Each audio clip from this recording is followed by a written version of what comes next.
Bab 1428, Pohon Kehidupan 2. Xiu, apakah menurutmu makhluk-makhluk roh itu akan menyadari keanehanku? Sebelum pemeriksaan kedua, seorang iblis kecil yang menyamar berhenti dan bertanya kepada tunangan, Nyadi Danau Hati dengan hati nurani yang bersalah. Kamu bisa tenang dengan kehadiranku di sini, Xiu meyakinkan Shen Yanxiao. Itu benar, orang yang berdiri di depan pos pemeriksaan bukanlah Duan Xue, tetapi Shen Yanxiao yang menyamar. Terlalu sulit untuk menyelinap ke pohon kehidupan. Bahkan jika Shen Yanxiao memiliki kepercayaan diri untuk memasuki lingkungan pohon kehidupan, dia tidak memiliki kepercayaan diri untuk mencari Wenya. Bagaimanapun, Duan Xue menyebutkan bahwa Raja Peri kadang-kadang akan muncul di siang hari. Jika Shen Yanxiao menyelinap masuk di malam hari, dia hanya bisa pergi ke kediaman Raja Peri. Namun, itu adalah area terlarang, dan Duan Xue belum bisa memahami situasi di sana selama lebih dari sebulan. Oleh karena itu, Shen Yanxiao hanya bisa memikirkan metode yang mengerikan. Tukar identitas dengan Duan Xue. Shen Yanxiao akan berubah menjadi Duan Xue dan memasuki lingkungan pohon kehidupan, menunggu kesempatan untuk muncul. Selama periode ini, Duan Xue akan menyamar sebagai Shen Yanxiao dan menjaga Tao Ti. Sebelum pergi, Shen Yanxiao telah memerintahkan Tao Ti untuk bekerja sama dengan Duan Xue. Selain itu, dia juga telah memberikan cincin ruang angkasa berisi makanan kepada Tao Ti dan menyuruhnya untuk memakannya sendiri saat Duan Xue dan An Ran tidak memperhatikannya. Setelah semuanya dipersiapkan, Shen Yanxiao berubah menjadi Duan Xue dengan bantuan Xiu. Xiu bahkan dapat mengubah auranya, bahkan Vermilion Bird tidak dapat mendeteksi adanya kelainan. Kalau begitu aku akan pergi. Shen Yanxiao menarik napas dalam-dalam dan berjalan menuju pos pemeriksaan kedua. Namun, pada saat itu juga, dia tiba-tiba merasakan aura asing mendekatinya. Duan Xue, seorang peri wanita cantik tiba-tiba berlari ke sisi Shen Yanxiao. Shen Yanxiao terkejut dan menatap peri itu. Dia pernah melihat peri ini sebelumnya. Dia adalah peri yang berdiri di samping Duan Xue ketika mereka bertemu di kota Monxin. Duan Xue menyebutkan bahwa kamar-kamar para orang suci dibagi menjadi dua jenis sesuai dengan susunan pohon kehidupan. Peri di depannya disebut Xidan, dan dia adalah rekan Duan Xue untuk merawat pohon kehidupan. Xiao Dan, kau tidak kembali. Shen Yanxiao terkejut. Setiap kali Duan Xue kembali, dia akan menemuinya di lain waktu. Pada saat itu, para saintes lainnya seharusnya sudah melewati semua pos pemeriksaan. Mengapa Xidan masih di sini? Xidan menatap Duan Xue sambil tersenyum.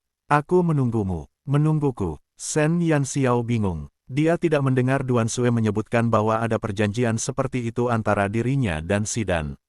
Hehe, Duan Xue, apakah kamu bertemu dengan kekasih kecilmu hari ini? Serius, kapan kamu akan membiarkanku bertemu dengannya? Aku juga bisa mengawasinya untukmu. Xidan memegang tangan Shen Yanxiao dan terkekeh. Apa, kekasih? Shen Yanxiao terdiam. Xiu mengangkat alisnya. Jangan malu-malu. Bukankah aku sudah berjanji padamu untuk tidak memberitahu peri lainnya? Kamu selalu pulang sangat larut setiap kali pergi membeli barang. Aku takut peri lainnya akan menemukan sesuatu, jadi aku menunggumu di sini untuk kembali bersamaku. Senyum Xidan tulus. Dia melakukan ini demi Duan Xue. Shen Yanxiao segera menebak mengapa ini terjadi. Dia mengira Duan Xue ditemukan oleh Xidan, karena dia selalu menjadi orang terakhir yang kembali. Oleh karena itu, dia dengan santai mencari alasan untuk bertemu dengan kekasihnya dan menipunya. Bab 1429, Pohon Kehidupan 3. Terima kasih. Shen Yanxiao meniru senyum Duan Xue dengan sempurna. Tapi, menurutku, apakah benar-benar tidak apa-apa bagimu untuk bersikap seperti ini sekarang? Kudengar Raja Peri akan segera memilih seorang istri. Jika kau yang terpilih, Xidan tidak menyelesaikan kalimatnya, tetapi semua orang tahu bahwa begitu Raja Peri telah memilih seorang istri, tidak ada jalan untuk kembali. Dari sudut pandang Xidan, Duan Xue memiliki kepribadian yang lembut, dan dia juga sangat cantik. Dia juga sopan. Dia dapat dianggap sebagai salah satu yang terbaik di antara para saintes. Ada banyak saintes yang lebih baik dariku. Dia tidak akan memilihku. Shen Yanxiao tersenyum. Berhenti bercanda. Duan Xue adalah kandidat yang dipilihnya secara internal sebagai bibi ketiganya. Bagaimana dia bisa membiarkan Raja Peri merebutnya? Perhatikan saja dirimu sendiri. Setelah Raja Peri memilih istrinya, kamu dapat mengungkapkan hubunganmu dengan kekasihmu. Sidan tersenyum dan berkata, dia memiliki kepribadian yang lincah dan menyukai wanita yang lembut seperti Duan Sue. Sebelum Raja Peri memilih seorang istri, para orang suci tidak dapat menikah atas kemauan mereka sendiri.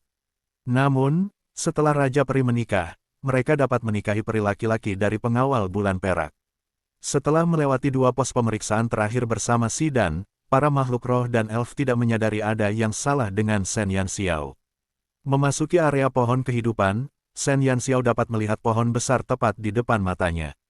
Pohon itu begitu tinggi sehingga dia bahkan tidak dapat melihat puncaknya. Tidak heran bahkan Tao Ti mengatakan bahwa pohon kehidupan itu besar. Pada jarak sedekat itu, Shen Yanxiao bisa merasakan kekuatan hidup paling murni mengalir di udara. Kekuatan hidup di sini bahkan lebih murni daripada lantai 7 menara roh murni. Duan Sue dan Sidan bertanggung jawab untuk mengairi pohon kehidupan.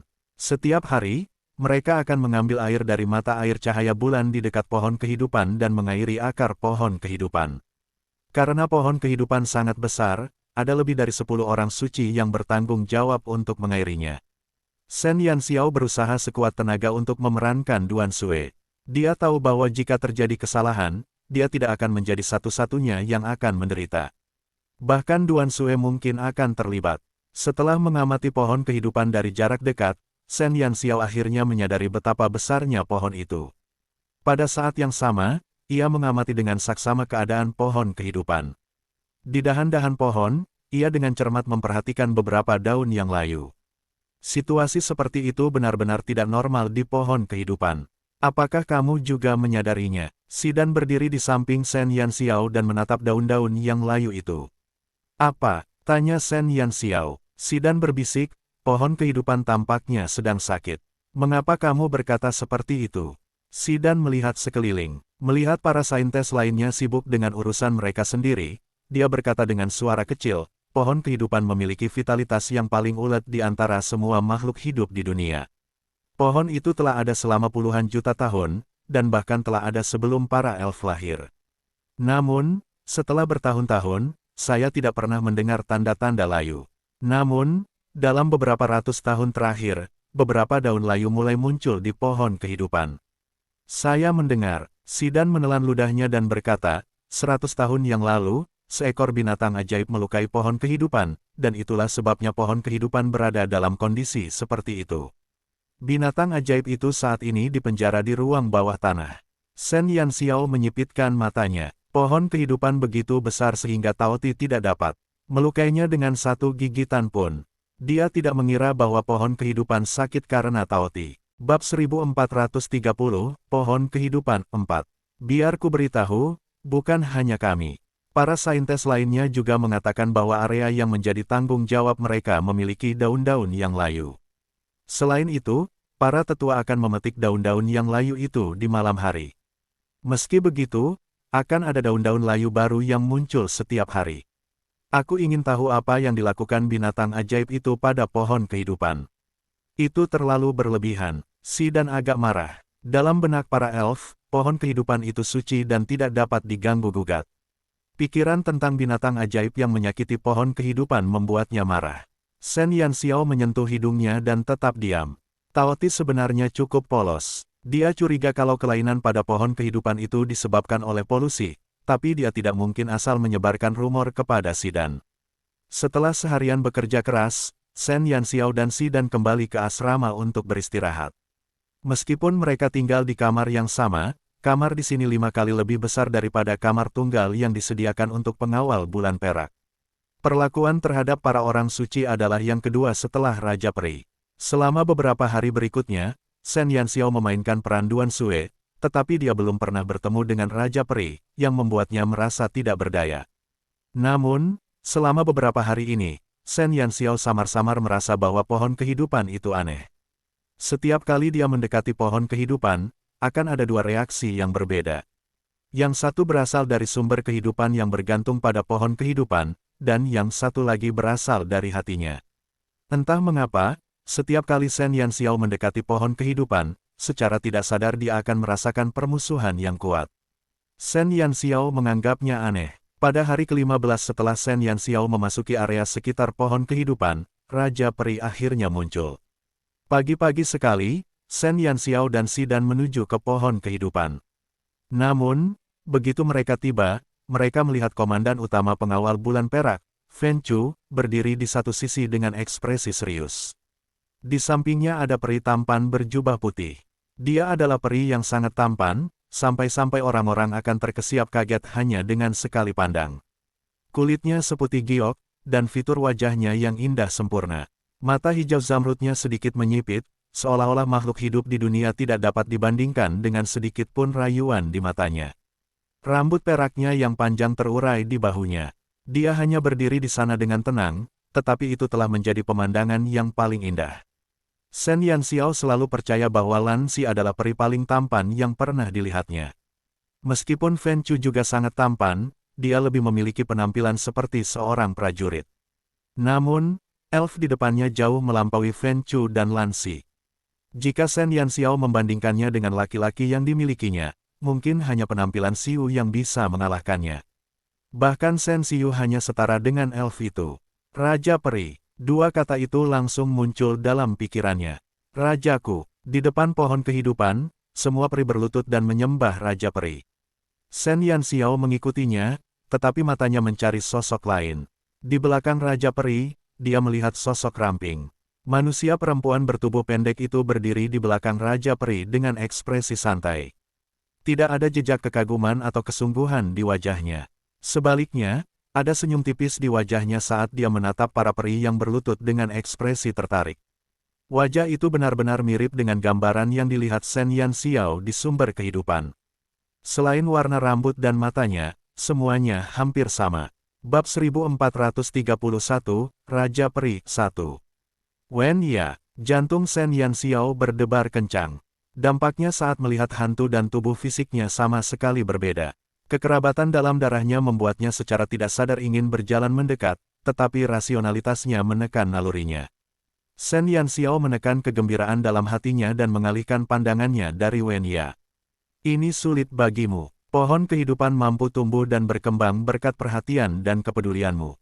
Raja Peri tersenyum. Senyumnya mirip dengan bunga lili liar yang mekar di tepi tebing. Kecantikannya tidak lagi terbatas pada jenis kelaminnya. Semua orang suci terpesona oleh senyuman Raja Peri, praktis tidak ada seorang pun yang dapat menahannya. Dia adalah raja hati mereka dan satu-satunya kepercayaan mereka.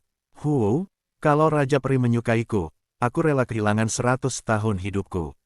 Xidan menutupi dadanya dan menunjukkan ekspresi terpesona. Shen Yanxiao mengerutkan bibirnya. Apakah dia tampan? Dia tidak secantik Xiu-nya. Seolah-olah dia telah merasakan pikiran Shen Yanxiao. Xiu sedikit melengkungkan bibirnya. Segera setelah itu, Shen Yanxiao menyadari pikirannya dapat didengar, dan dia langsung merasa malu. Keluarganya, Hicks, sungguh tak tahu malu. Terima kasih, Rajaku. Para peri berdiri, tetapi pandangan mereka masih tertuju pada Raja Peri. Kamu bisa melanjutkan pekerjaanmu. Jangan khawatirkan aku. Aku di sini hanya untuk melihat-lihat, kata Raja Peri sambil tersenyum.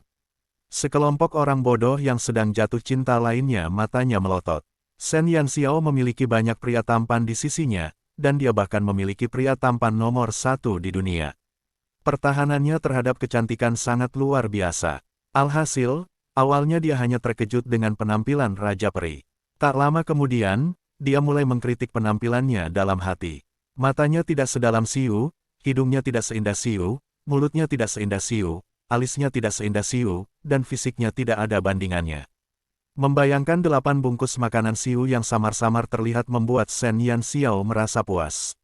Seperti yang diduga, Xiu lah yang paling tampan. Sejak Shen Yanxiao mengonfirmasikan hubungannya dengan Xiu, dia menganggap Xiu sebagai miliknya. Semua makhluk laki-laki di dunia telah menjadi sampah di hadapan Xiu. Atas perintah Raja Peri, para peri mulai bekerja. Namun, semua orang suci menjaga sikap mereka pada tingkat tertinggi. Dengan lambaian tangan dan lambaian kaki, mereka memperlihatkan postur tubuh mereka yang paling indah dan sisi terbaik mereka kepada Raja Peri. Seperti halnya sekelompok burung merak, mereka akan berusaha semaksimal mungkin untuk menunjukkan kelebihan mereka agar dapat disukai lawan jenis. Bahkan seorang gadis kecil seperti Xidan yang biasanya tidak mencolok mulai mengambil langkah kecil. Shen Yanxiao langsung merasa bahwa dia terlalu pendiam di depan Xiu.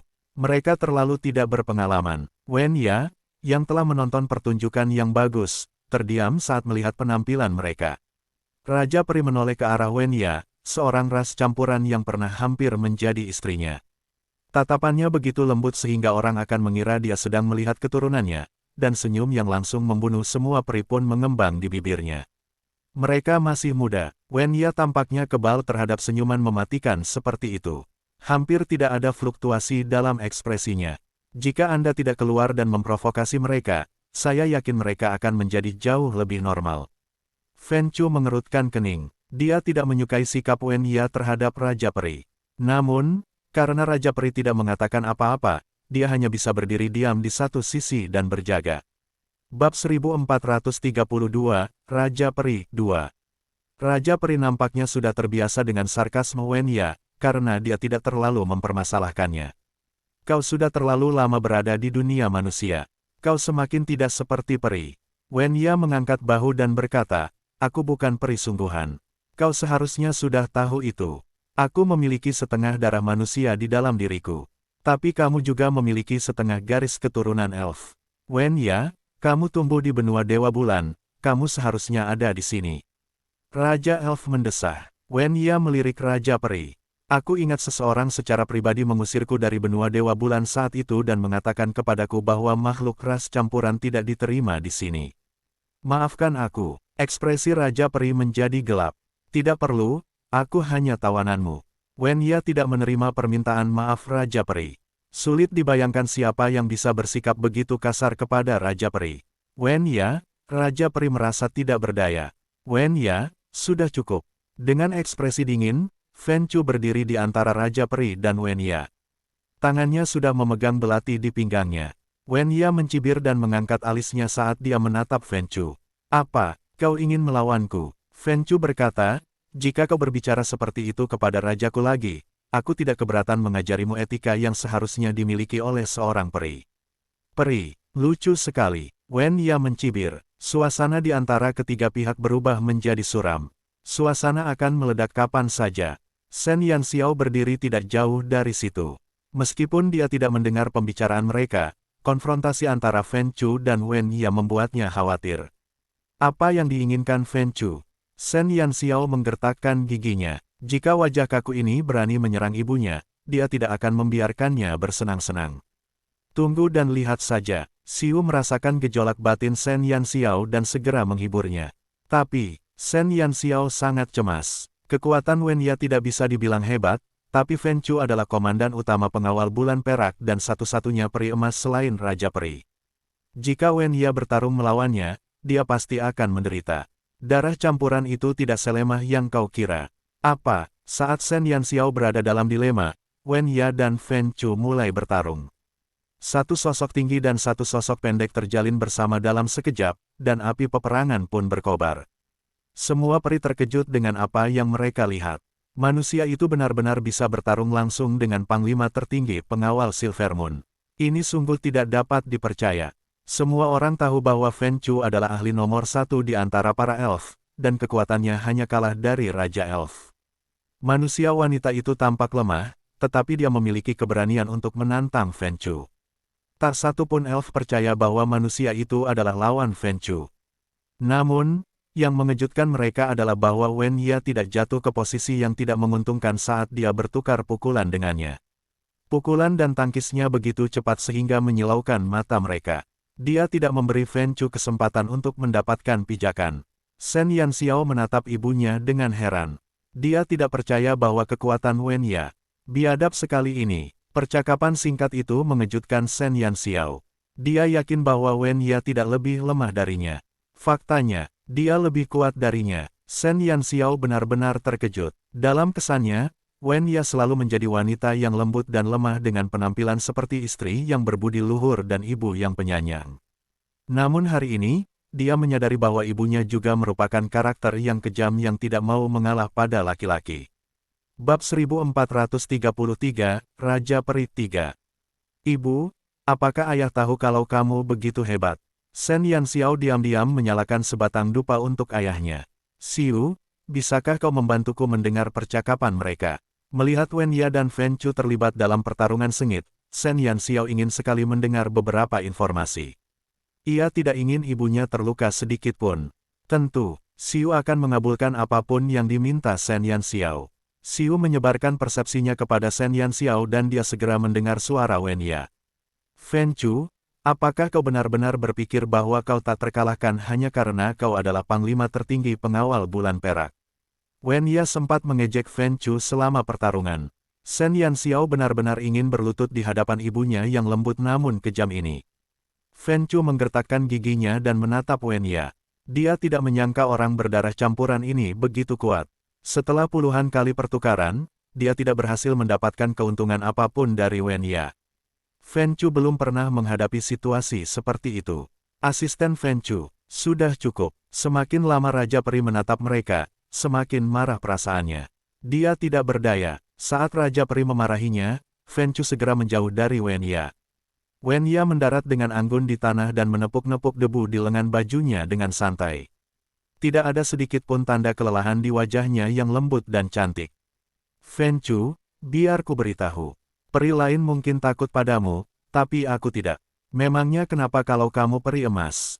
Kalau aku bukan darah campuran, aku pasti sudah menjadi peri emas ketiga di benua Dewa Bulan. Wen Ya menatap Fen Chu dengan arogan. Memangnya kenapa kalau dia adalah panglima tertinggi pengawal bulan perak?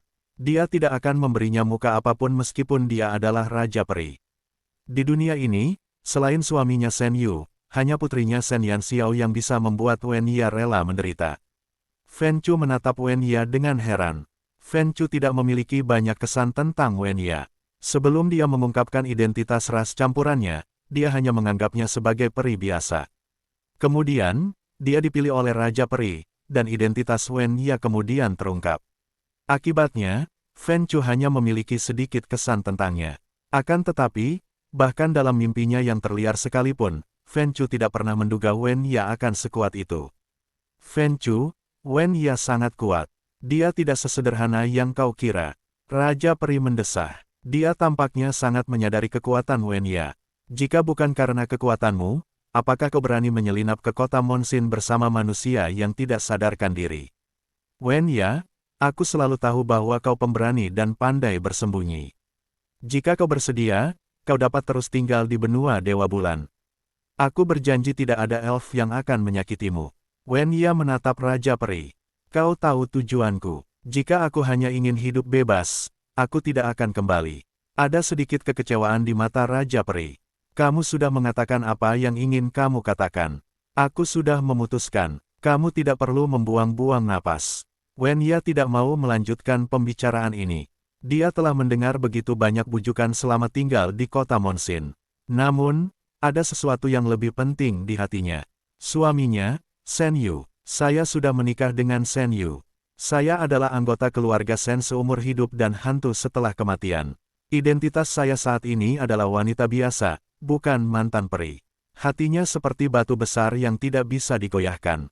Raja Peri mengerutkan kening. Melihat Wen Ya yang keras kepala, dia menoleh ke Fen Chu dan berkata, Fen Chu, bawa dia kembali. Bab 1434, Raja Peri 4. Fen Chu segera berjalan ke sisi Wen Ya. Wen Ya menatapnya dengan dingin sebelum berbalik dengan anggun. Pada saat itu, dia kembali menjadi wanita anggun dan mulia dalam ingatan Shen Yanxiao. Saat melihat Wen Ya pergi, hati Shen Yanxiao dipenuhi perasaan suka dan duka. Ketika dia bertemu ibunya, dia menyadari bahwa ibunya benar-benar berbeda dari apa yang dia bayangkan. Namun, Shen Yanxiao setidaknya dapat mengonfirmasi beberapa poin. Pertama, Wen Ya dan Shen Yu memang berada di kota Monsin dan mereka masih hidup. Kedua, Wen Ya tampaknya telah ditahan oleh Raja Peri, karena ayahnya masih hilang. Ketiga, sikap Raja Peri terhadap Wen Ya masih dianggap lembut, jadi dia tidak akan menyakitinya untuk saat ini. Manusia itu sangat menakutkan. Sidan menatap ke arah Wen Ya pergi dengan rasa takut yang masih tersisa. Shen Yanxiao menoleh untuk melihat Sidan. Tidakkah kau berpikir begitu? Dia benar-benar bisa bertarung setara dengan Fen Chu. Kapan manusia menjadi begitu kuat? Bagi Sidan yang jarang berinteraksi dengan manusia, Wen Ya praktis sangat kuat. Tidak banyak orang seperti dia di antara manusia. Shen Yanxiao tersenyum dengan sedikit kegembiraan. Ketika Shen Yanxiao melihat bahwa Wen Ya baik-baik saja, dia akhirnya bisa tenang. Dia telah menemukan Wen Ya, jadi di mana ayahnya, Shen Yu. Shen Yanxiao menggigit bibirnya. Sekarang, dia harus mencari waktu yang tepat untuk bertemu Wen Ya dan mendapatkan informasi lebih lanjut. Namun, bagaimana dia bisa menyelinap ke istana dan berbicara dengan Wen Ya? Bukannya Shen Yanxiao tidak punya cara, tetapi dia tidak mau menggunakannya. Hasil dari penggunaan cara itu akan berakhir dengan dia dicekik sampai mati atau dibenci sampai mati oleh Xiu. Kamu tidak harus menggunakan metode ini. Sebelum Shen Yanxiao bisa mencekik pikiran itu di perutnya, Xiu segera memadamkan percikan itu. Aku hanya memikirkannya dengan santai. Aku tidak punya niat seperti itu. Shen Yanxiao bersumpah dengan sungguh-sungguh. Bagus, Xiu merasa sedikit puas. Rencana Shen Yanxiao tidak mendalam. Rencananya hanyalah perangkap madu yang sederhana. Raja Peri ingin memilih seorang istri. Jika Shen Yanxiao punya nyali, dia pasti bisa mengalahkan sekelompok orang bodoh yang sedang dilanda cinta ini dalam hitungan detik. Namun, dia baru saja bersama Xiu. Jika dia menjual tubuhnya seperti itu, Xiu pasti akan menghajarnya sampai mati. Rencana seperti itu tidak akan berhasil.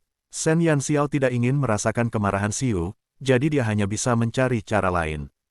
Ketika dia kembali ke kamarnya di malam hari, Shen Yanxiao telah menjalin hubungan mental dengan Tao Ti, sementara Xidan masih terpesona oleh kecantikan Raja Peri.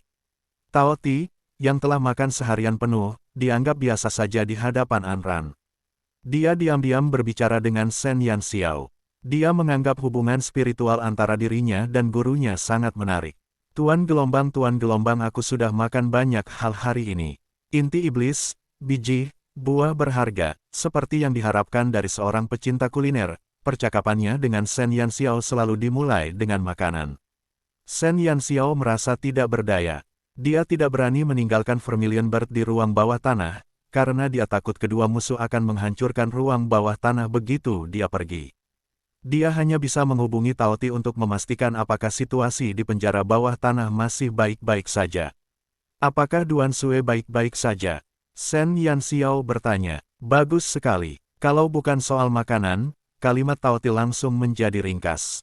Tao Ti, ya, aku butuh bantuanmu. Shen Yanxiao tiba-tiba memikirkan sebuah metode untuk mendekati Wen Ya tanpa meninggalkan jejak, dan metode ini membutuhkan kerja sama Tao Ti.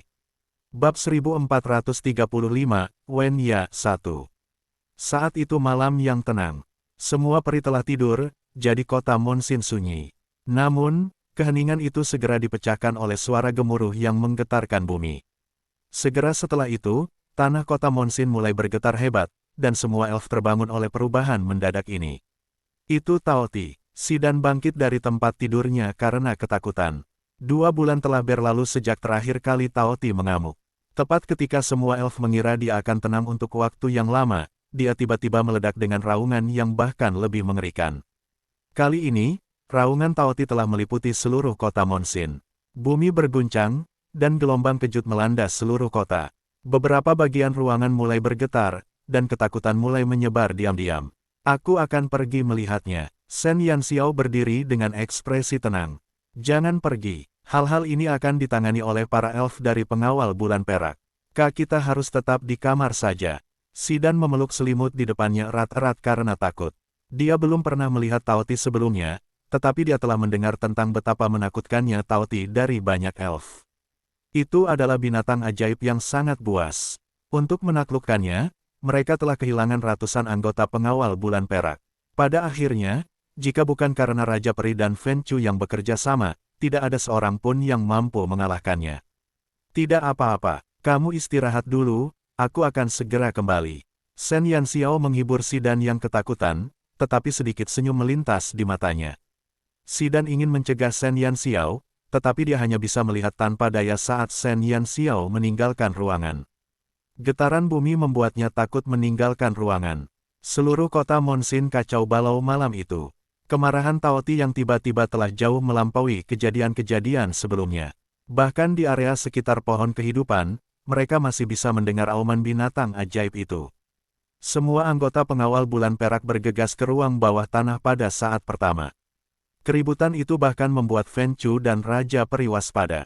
Shen Yanxiao berdiri di dekat pohon kehidupan dan menerima laporan dari Tao Ti. Raja Peri telah muncul di ruang bawah tanah. Sudah waktunya. Shen Yanxiao menjilat bibirnya dan melompat ke pohon kehidupan yang tinggi. Dia memanjat dengan tangan dan kakinya. Dalam waktu yang sangat singkat, dia juga memetik buah dari pohon kehidupan dan meletakkannya di lengannya. Detik berikutnya, dia melompat dan berjalan menuju istana. Raungan Tao Ti bergema di langit di atas kota Monsin. Shen Yanxiao berlari sekuat tenaga sebelum tiba di istana. Amukan Tao Ti telah menarik perhatian semua penjaga di kota Monsin. Raja Peri juga secara pribadi telah bergerak, menghancurkan semua pertahanan di sini. Shen Yanxiao melangkah dengan angkuh memasuki istana dengan persepsi Xiu yang aktif, hanya untuk mencari aura Wen Ya. Tak lama kemudian, Xiu mengunci posisi Wen Ya, dan Shen Yanxiao segera bergegas menuju ke arah yang ditunjuk Xiu. Di bawah bimbingan Xiu, Shen Yanxiao berjalan melalui istana besar itu seolah-olah itu adalah dataran. Dia tidak bingung sedikit pun, saat dia berlari menuju pintu yang tertutup rapat. Itu adalah pintu yang sangat indah. Ada kunci seukuran telapak tangan yang sangat berat di pintu itu. Jenis kunci berat ini memadatkan semua kebijaksanaan para peri, dan sama sulitnya dengan naik ke surga untuk membukanya tanpa kunci. Shen Yanxiao mengangkat alisnya. Membuka kunci adalah tugas yang sangat mudah bagi seorang pencuri. Di depan kunci, dia dengan santai mengeluarkan dua kabel dari cincin interspatialnya. Bab 1436, Wen Ya 2. Klik, dengan suara nyaring, kunci berat itu dibuka dengan mudah. Saat dia mendorong pintu hingga terbuka, Shen Yanxiao menahan napas. Di ruang bersih, ada tempat tidur besar yang diletakkan di seberang pintu. Di atas spray putih, Wen Ya duduk di sana dengan tenang dalam balutan gaun panjang berwarna kuning muda. Sepasang matanya yang tenang menatap Shen Yanxiao yang menerobos masuk ke dalam ruangan. "Siapa kamu?" Wen Ya tidak menunjukkan tanda-tanda panik. Dia hanya bertanya kepada peri yang tidak dikenalnya di depannya dengan tenang. Melihat pakaian orang itu, dia seharusnya adalah seorang saintes dari Monsin City. Namun, dia penasaran mengapa seorang saintes muncul di kamarnya. Sejak dia dipenjara di kota Monsin, selain Raja Peri, hanya Fen Chu yang bisa mendekatinya. Baik para saintes maupun para tetua diisolasi di luar. Raja Peri tidak mengizinkannya melakukan kontak dengan peri manapun. Shen Yanxiao membuka mulutnya dan menatap Wen Ya. Meskipun dia pernah bertemu Wen Ya sebelumnya, mereka masih cukup jauh saat itu. Itu adalah pertama kalinya mereka berhubungan dekat seperti itu. Dalam kehidupan masa lalunya, dalam kehidupan ini, Shen Yanxiao selalu seperti anak yatim. Dia tidak pernah merasakan kehangatan dari orang tuanya. Namun, darah di tubuhnya berteriak bahwa wanita di hadapannya adalah ibunya. Shen Yanxiao menggertakkan giginya. Dia segera memasuki ruangan dan menutup pintu. Wen Ya memperhatikan tindakan peri yang tidak dikenalnya itu. Ada keraguan di matanya. Namun, ada lebih banyak ketenangan dan keheningan daripada keraguan. "Aku," Shen Yanxiao berdiri di depan Wen Ya. Dia tidak tahu harus berkata apa. Sama seperti Shen Yanxiao yang tidak tahu bagaimana menjelaskan dirinya, Xiu pun melepaskan penyamarannya di waktu yang tepat. Wen Ya menatap tanpa daya saat peri di depannya menyusut sedikit demi sedikit. Rambut peraknya berangsur-angsur digantikan oleh warna hitam. Dalam sekejap mata, seorang gadis manusia cantik tiba-tiba muncul di hadapannya. Itu hanya sekilas, tetapi Wen Ya merasa seolah-olah hatinya telah dicekik. Dia menahan napas dan menatap wajah di depannya yang menggabungkan semua kelebihan dirinya dan suaminya. Dalam sekejap, fasad ketidakpedulian itu runtuh. "Xiao Xiao," Wen Ya menatap gadis kecil di depannya dengan suara serak. Alis dan bibirnya menyerupai Shen Yu. Wen Ya tiba-tiba melompat turun dari tempat tidur. Tanpa mengenakan sepatu, dia berlari ke sisi Shen Yanxiao dengan kaki telanjang dan menariknya ke pelukannya. "Xiao Xiao, kamu sudah dewasa." Kerinduan yang telah dia pendam selama lebih dari 1 dekade telah runtuh pada saat itu. Wen Ya tidak bisa lagi menyembunyikan ketenangan dan kekuatannya di permukaan. Dia tidak bisa mempercayai matanya dan semua yang telah terjadi. Putrinya, anaknya, tiba-tiba muncul di sini. "Ibu," Shen Yanxiao hampir tidak bisa mengucapkan kata yang tidak dikenalnya itu.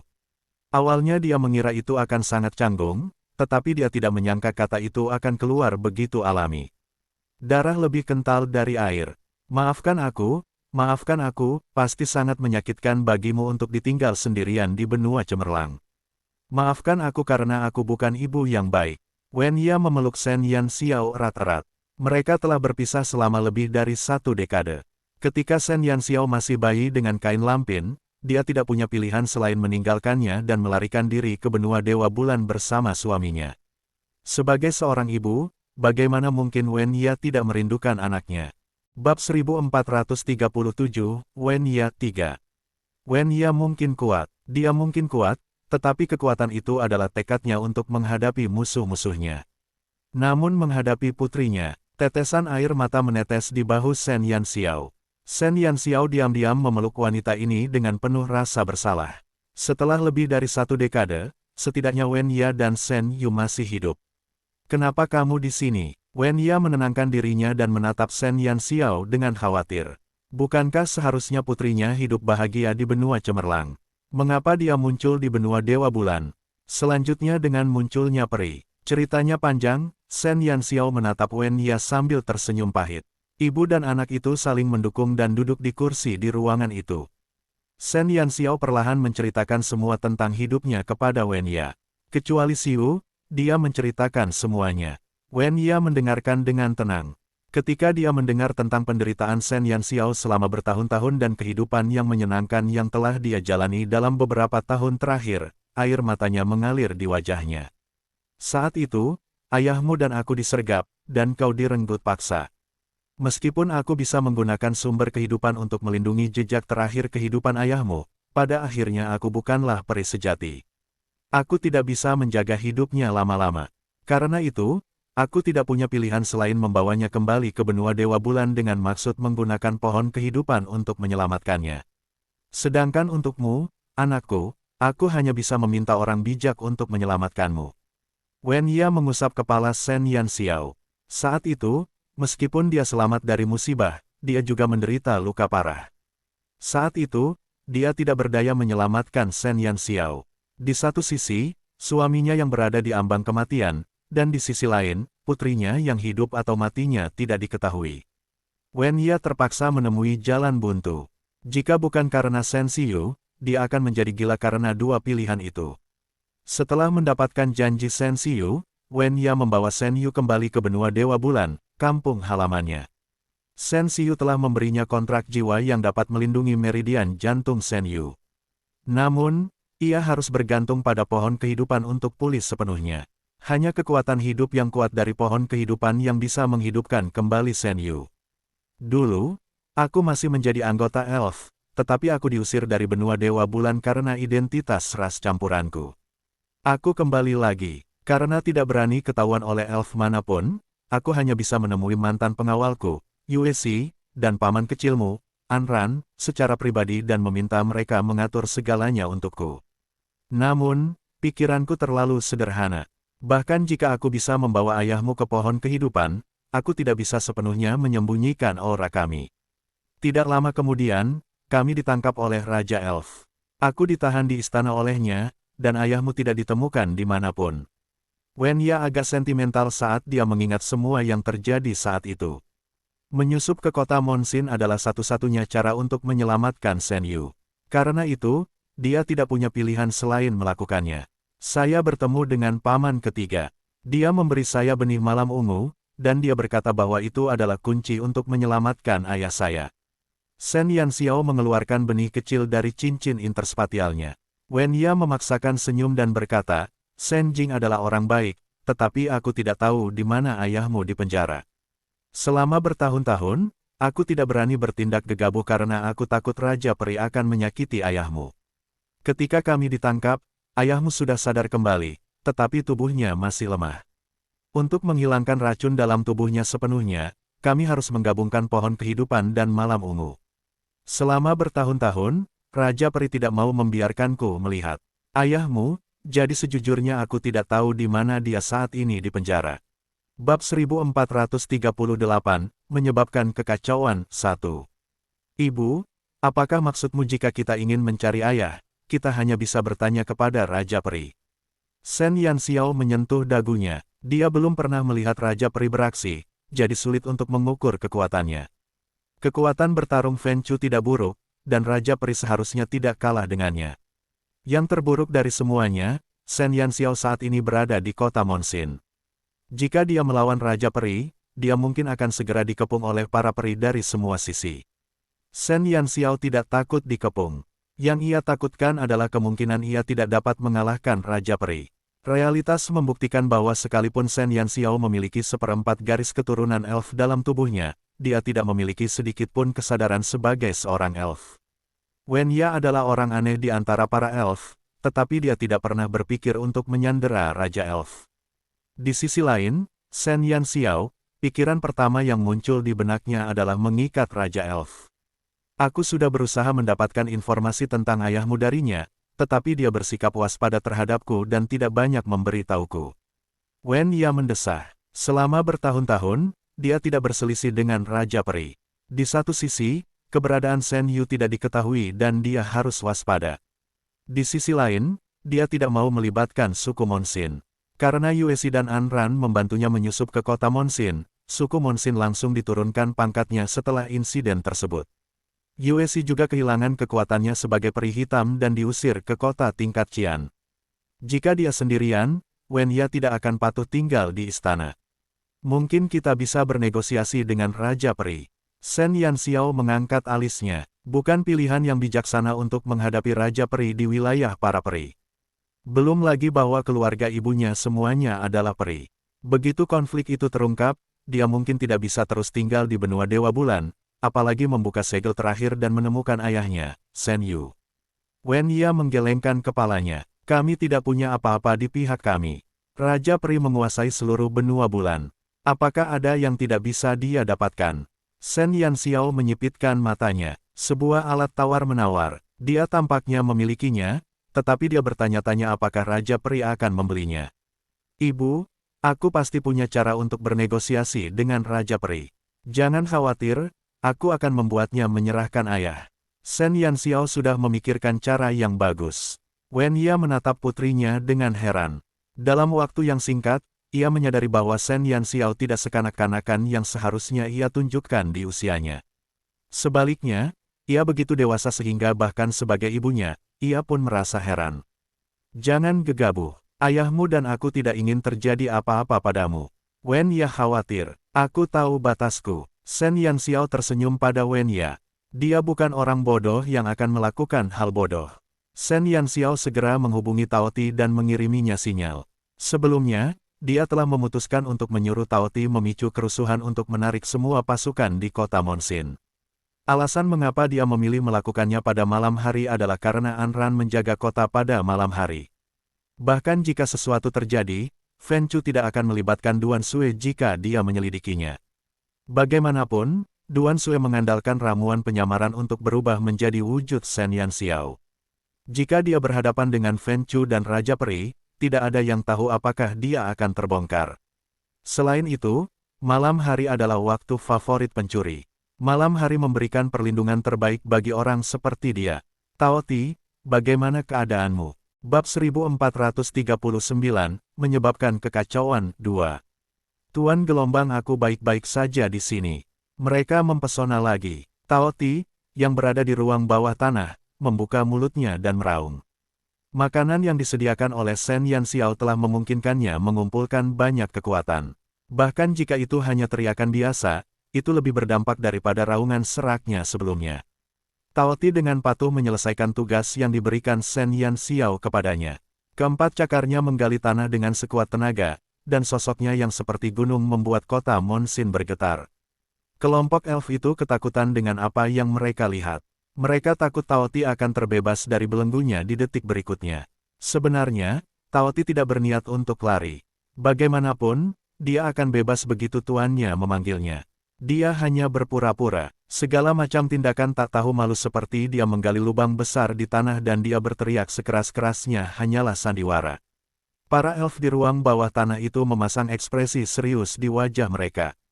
Semua penyihir mengerahkan seluruh kekuatan mereka untuk menulis mantra, dan hampir semua anggota pengawal bulan perak hadir. Mereka semua berdiri di samping Raja Elf dengan serius. Raja Peri menatap Tao Ti dengan ekspresi jelek. Kali ini, amarah Tao Ti jelas lebih hebat dari sebelumnya, dan rantai yang melilitnya seakan-akan akan lepas pada detik berikutnya. Mengapa Tao Ti tiba-tiba marah besar? Fen Chu bertanya kepada An Ran yang bertugas berjaga di malam hari dengan ekspresi muram. Wajah An Ran berubah pucat pasi. Dia juga ingin tahu mengapa Tao Ti tiba-tiba membuat keributan. Selama beberapa bulan terakhir, Tao Ti berperilaku sangat baik. Tak perlu dikatakan mengamuk, dia bahkan tidak mengeluarkan suara sedikit pun. Awalnya dia mengira malam itu akan damai, tetapi siapa sangka Tao Ti yang sedang mendengkur di tanah tiba-tiba menjadi bersemangat seolah-olah dia telah disuntik dengan darah ayam. An Ran hanya bisa bersumpah bahwa dia tidak memprovokasi Tao Ti sedikit pun. Aku tidak tahu, dia sedang tidur sebelum tiba-tiba mengamuk. An Ran merasa bahwa dia benar-benar tidak bersalah. Selama bertugas, dia telah menjaga Tao Ti dengan hati-hati. Tidak mudah baginya untuk bersantai selama 2 hari terakhir, tetapi Tao Ti mempermainkannya. Suruh pengawal bulan perak berjaga di pintu masuk penjara bawah tanah dan pastikan Tao Ti tidak kabur. Fen Chu segera memberi perintah. Tao Ti sudah mengamuk cukup lama, dan meskipun jumlah mantra terus bertambah, kekuatannya tidak melemah sedikit pun. Hal ini belum pernah terjadi sebelumnya. Beberapa kali Tao Ti mengamuk, paling lama hanya berlangsung 10 menit. Namun, kali ini sudah lebih dari setengah jam. Situasinya tidak optimis. Bagaimana Fen Chu bisa tahu bahwa alasan mengapa Tao Ti begitu bersemangat adalah berkat Shen Yanxiao? Dengan 100.000 inti iblis yang dimasukkan ke dalam perutnya dan sejumlah besar biji energi yang mengerikan ditumpuk di atasnya, Tao Ti akhirnya memiliki kekuatan untuk berjuang. Dibandingkan dengan Tao Ti yang kelaparan, perbedaan kekuatan bertarungnya terlihat jelas. Jika Shen Yanxiao memberi makan Tao Ti selama 10 tahun atau lebih, dia mungkin akan dapat melepaskan diri dari belenggu dan melarikan diri tanpa dipanggil oleh Tao Ti. Semua anggota pengawal Silver Moon di kota Monsin dimobilisasi. Ruang bawah tanah dikelilingi oleh 3 lapis dinding dan 3 lapis penjaga. Saat Tao Ti menggunakan Olman dan tubuhnya untuk meningkatkan tekanan pada para elf, dia asyik mengobrol dengan Shen Yanxiao di dunia mentalnya. Sejak dia menandatangani kontrak dengan Shen Yanxiao, Tao Ti menyukai metode ini untuk menghubungi tuannya kapan saja. Tao Ti, apakah kamu ingin keluar dan berjalan-jalan? Kata-kata menggoda Shen Yanxiao tersampaikan ke dalam pikiran Tao Ti. Bab 1440, menyebabkan kekacauan 3. Tepat saat semua elf tengah menunggu dengan hikmat, sebuah pemandangan aneh tiba-tiba muncul di depan mata mereka. Tao Ti yang terkurung di dalam kurungan tiba-tiba menghilang tanpa jejak. Rantai yang sebelumnya diikatkan ke Tao Ti langsung kehilangan semua dukungan dan jatuh ke tanah dengan suara berdenting. Apa yang terjadi? Para peri itu benar-benar tercengang. Bagaimana Tao Ti bisa menghilang dari kandang besar itu? Aku melihat hantu. Kemana Tao Ti pergi? Banyak elf tanpa sadar menggosok mata mereka, bertanya-tanya apakah mereka berhalusinasi karena gugup. Seekor binatang besar telah menghilang tepat di depan mata mereka. Semua gemuruh itu lenyap dalam sekejap. Di dalam ruang bawah tanah yang bising itu, terjadi keheningan. Kemana Tao Ti pergi? Wajah Fen Chu berubah pucat pasi. Dia tidak lagi peduli dengan apapun dan menjadi orang pertama yang bergegas masuk ke dalam kandang. Di tanah, lekukan akibat hentakan Tao Ti masih ada, dan rantainya masih utuh. Semuanya masih sama seperti sebelumnya. Hanya saja Tao Ti telah menghilang. Sialan. Segera suruh pengawal bulan perak mencari ke seluruh kota. Kita harus menemukan Tao Ti. Fen Chu menggertakkan giginya dan berkata. Dia segera kembali ke sisi Raja Peri. Rajaku, di sini tidak aman. Silakan kembali ke istana. Sang Raja Peri mengerutkan kening dan perlahan menggelengkan kepalanya. Kau bukan lawan Tao Ti. Aku akan pergi bersamamu. Bahkan Raja Peri yang tenang pun tak kuasa menahan keterkejutannya atas apa yang dilihatnya. Dengan menghilangnya binatang ajaib tepat di depan mata mereka, tak seorang pun dapat mencerna pemandangan seperti itu. Aku tahu bahwa setelah seekor binatang ajaib menandatangani kontrak dengan manusia, ia dapat langsung dipanggil kembali ke dalam tubuh mereka. Namun, Tao Ti tidak menandatangani kontrak dengan manusia manapun. Selain itu, selama masa penahanannya, ia tidak melakukan kontak apapun dengan manusia manapun. Bagaimana ini bisa terjadi? Raja Peri mengerutkan kening. Ia tidak sebingung peri lainnya saat ia dengan tenang merenungkan alasan hilangnya Tao Ti. Semua petunjuk mengarah pada kontrak antara binatang ajaib dan manusia. Namun, hal ini seharusnya tidak terjadi pada Tao Ti. Tak satu pun dari 9 putra Dewa Naga yang dekat dengan manusia. Tao Ti telah memakan banyak manusia di benua cemerlang. Dapat dikatakan bahwa reputasi Tao Ti yang dibenci telah menyebar ke seluruh dunia manusia. Bahkan manusia yang tamak tidak akan mau menandatangani kontrak dengan binatang ajaib yang berbahaya seperti itu. Terlebih lagi, ini adalah benua Dewa Bulan. Tao Ti seharusnya tidak memiliki kesempatan untuk mendekati manusia manapun. Rajaku, mungkinkah Fen Chu menatap Raja Peri dan ragu untuk berbicara? Raja Peri segera menggelengkan kepalanya. Tidak mungkin dia telah ditahan di istana. Jika aku tidak ada di istana, dia akan dikunci di kamarnya dengan 7 lapis kunci. Dia tidak akan pernah membuka pintu dari dalam. Raja Peri mengerti apa yang dimaksud Fen Chu. Di seluruh kota Monsin, hanya Wen Ye yang manusia, jadi hanya dia yang bisa menandatangani kontrak dengan Tao Ti. Namun, Raja Peri yakin bahwa dia telah mengawasi Wen Ye dengan ketat. Tidak mungkin baginya untuk melarikan diri dan bahkan menandatangani kontrak dengan Tao Ti. Jika Raja Peri tahu bahwa 7 lapis kunci yang sangat dibanggakannya bahkan tidak dapat bertahan 10 menit di bawah Shen Yanxiao, apa yang akan dipikirkannya? Bagaimanapun, Tao Ti seharusnya masih berada di kota Monsin. Pergi dan temukan dia sekarang juga. Jangan biarkan dia kabur. Bab 1441, menyebabkan kekacauan 4. Seluruh kota Monsin merasa gelisah karena hilangnya Tao Ti. Namun, di istana Raja Peri, Wen Ye menatap anak laki-laki kecil yang tiba-tiba muncul di samping Shen Yanxiao dengan heran. Guru, bagaimana penampilanku? Tao Ti bersikap seolah-olah meminta pujian saat ia mengenakan pakaian Shen Yanxiao dan mengayunkannya maju mundur. Sepasang mata merahnya yang besar berkedip, dan dengan cepat dipenuhi dengan emosi, cepat beri aku hadiah dan beri aku makan. Shen Yanxiao terkekeh dan mengeluarkan sekantung biji dari cincin interspatialnya dan menyerahkannya kepada Tao Ti. Tao Ti langsung bersorak dan memeluk setumpuk gumpalan keras sambil mengunyahnya. Xiao Xiao, apakah ini binatang ajaibmu? Wen Ye menatap anak laki-laki kecil yang terus-menerus melemparkan mineral keras ke dalam mulutnya untuk dikunyah, ekspresinya agak aneh. Wen Ye sangat pintar, Shen Yanxiao pasti baru saja memanggil binatang ajaib yang dikontraknya. Tidak banyak binatang ajaib yang bisa berubah wujud menjadi manusia. Untuk bisa melakukan itu, binatang ajaib tersebut harus berada pada level binatang mistis atau lebih tinggi. Namun, Wen Ye menatap Tao Ti yang menggemaskan. Sulit membayangkan binatang buas semacam apa yang dimiliki oleh pria kecil konyol ini. Ibu, dia Tao Ti, kata Shen Yanxiao sambil tersenyum. Wen Ye tertegun. Tao Ti, bukankah dia dikurung di penjara bawah tanah? Kapan kamu menandatangani kontrak dengannya? Ketika mendengar tentang perkembangan Shen Yanxiao dalam beberapa tahun terakhir, Wen Ye sudah terkejut. Namun, tidak pernah dalam mimpinya yang terliar dia menyangka putrinya akan begitu biadab sampai-sampai dia menculik binatang suci yang dikurung para elf, Tao Ti. Ketenaran Tao Ti bisa dikatakan sudah diketahui semua orang. Saat itu, ia mendatangkan malapetaka di mana-mana di benua cemerlang dan membuat khawatir pasukan dari 4 negara. Namun, bahkan dengan pasukan dari 4 negara yang mengepung dan mencegatnya, binatang buas ini tidak terluka sedikitpun. Jika bukan karena burung vermilion dan yang lainnya bekerja sama untuk memburu Tao Ti, mungkin momok ini masih akan menyebabkan kekacauan di benua cemerlang.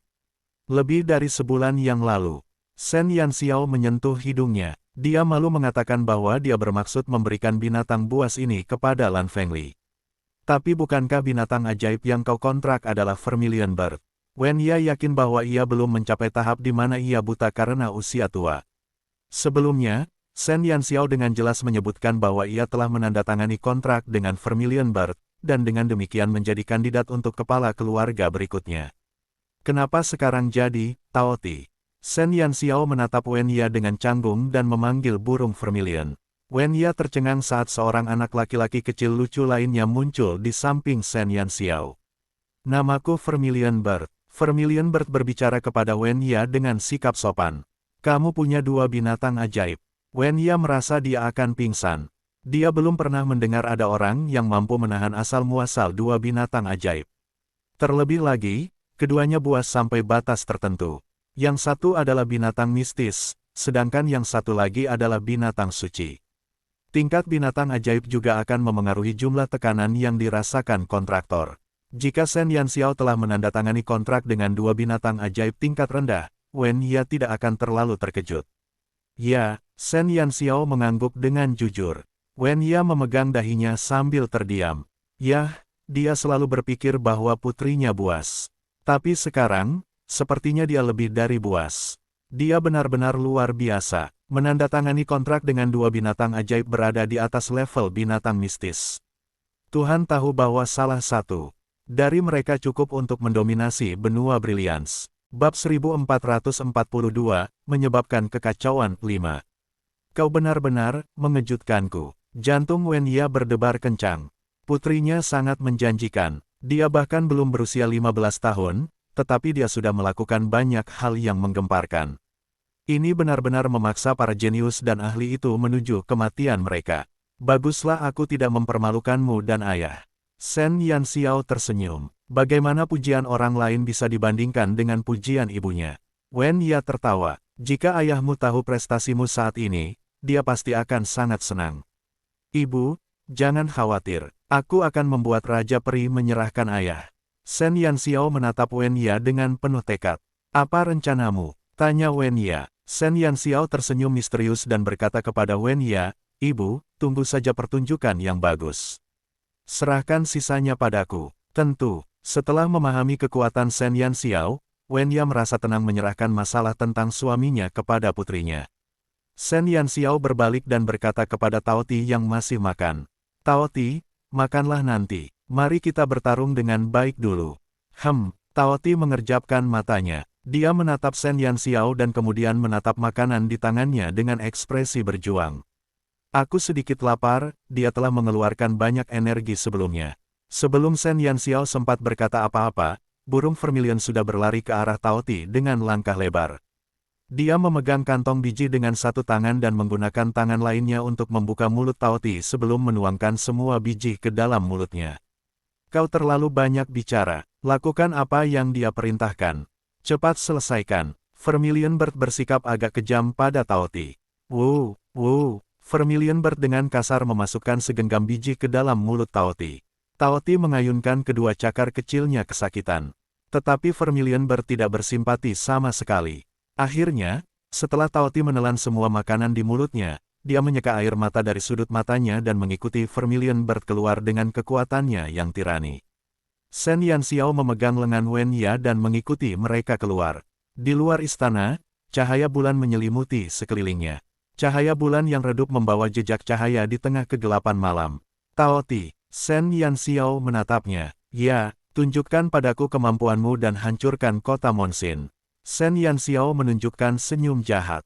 Jika dia ingin Raja Peri tunduk, dia harus mengeluarkan modal yang cukup. Tidak masalah. Tao Ti terkekeh, dan sosok mungilnya tiba-tiba melesat menuju cakrawala. Cahaya yang menyilaukan itu langsung menyelimuti Tao Ti, dan cahaya itu meluas dalam sekejap mata. Ketika cahaya itu memudar, binatang buas yang besar itu tiba-tiba muncul di hadapan Shen Yanxiao dan Wen Ya. Raungan mengerikan bergema di seluruh cakrawala. Burung vermilion, bawa kami ke pertunjukan, kata Shen Yanxiao kepada burung vermilion. Burung vermilion segera berubah menjadi wujud binatang buas. Dalam sekejap mata, seekor burung api besar muncul di kota Monsin, dan api merah menyala terpantul di langit. Shen Yanxiao menarik Wen Ya dan duduk di punggung Vermilion Bird. Kemunculan dua binatang ajaib besar telah mendatangkan bencana yang belum pernah terjadi sebelumnya ke kota Monsin. Tao Ti, yang telah dipenjara selama lebih dari 100 tahun, akhirnya mendapatkan kembali kebebasannya pada hari ini. Belenggu yang membelenggunya selama lebih dari 100 tahun telah memenuhi hatinya dengan amarah. Saat ini, dia telah terbebas dari belenggu ini. Raja segala binatang yang pernah menebarkan teror di benua cemerlang telah muncul kembali di dunia ini.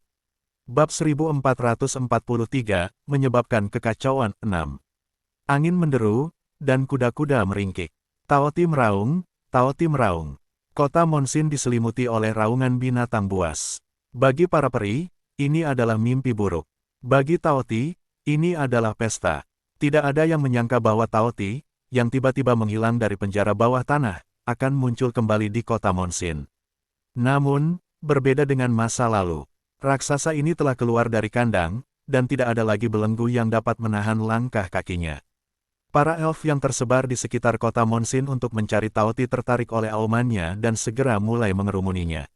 Shen Yanxiao duduk di punggung Vermilion Bird dan menatap para elf yang menyerbu dari segala arah. Saat mereka berlari, para elf itu telah meraih busur mereka dan siap menyerang kapan saja. Shen Yanxiao melengkungkan bibirnya dan berkata, "Burung Vermilion, jangan biarkan mereka menyakiti Tao Ti." Ia tidak ingin pecinta makanan yang baru digemukkannya itu menjadi seekor landak oleh para peri itu. Tiba-tiba, Vermilion Bird mengepakkan sayapnya yang menyala-nyala, dan pusaran angin yang menyala-nyala segera melingkupi Tao Ti. Bahkan para elf pun tidak dapat mempertahankan akurasi tembakan mereka dalam badai seperti itu. Saat para elf mendekati Tao Ti, mereka tanpa sadar mengangkat busur mereka dan menembaknya. Namun, saat anak panah melesat ke arahnya, mereka langsung terpental oleh angin kencang. Belum lagi mengenai sasaran, mereka bahkan hampir tersapu. Pada saat itu, mereka menemukan seekor binatang ajaib besar di langit. Apa itu? Para elf menatap burung berapi itu dengan heran. Di bawah perlindungan pusaran angin burung berapi itu, mereka tidak dapat melukai sehelai rambut pun pada Tao Ti. Satu Tao Ti telah membuat mereka panik, dan sulit untuk menghadapinya. Sekarang, bahkan ada binatang ajaib yang terbang. Para elf hanya bisa melihat tanpa daya. Posisi Vermilion Bird di langit telah melampaui jangkauan banyak elf, dan hampir mustahil untuk mempertahankan akurasi pada jarak yang begitu jauh. Lebih jauh lagi, Vermilion Bird tidak akan dengan bodohnya tetap berada di udara tanpa bergerak. Penguasa langit tidak bisa diremehkan. Ditambah dengan aliran udara yang konstan di bawah sayap Vermilion Bird, gangguan itu jauh lebih mengerikan daripada di darat. Seekor binatang besar di tanah dan seekor burung besar yang menyala-nyala terbang di langit. Para peri kota Monsin mengira bahwa malapetaka akan segera tiba. Tao Ti meraung di tanah, dan keempat cakarnya yang tebal menendang-nendang tanah dengan marah, melampiaskan kemarahannya karena telah dipenjara selama bertahun-tahun. Berkat perintah Shen Yanxiao, Tao Ti tidak benar-benar melukai elf manapun. Dia hanya berpura-pura memamerkan kekuatannya, tetapi itu saja telah menyebabkan banyak elf menjadi pucat karena ketakutan. Tak lama kemudian, Raja Peri tiba bersama Fen Chu. Dikelilingi oleh sekelompok peri, Raja Peri akhirnya melihat pemandangan kacau di kota Monsin. Begitu melihat dua binatang besar itu, ekspresi Raja Peri berubah jelek. Ketika melihat siluet yang familiar di punggung burung berapi itu, keterkejutan di matanya tak bisa disembunyikan lagi. "Wen Ya,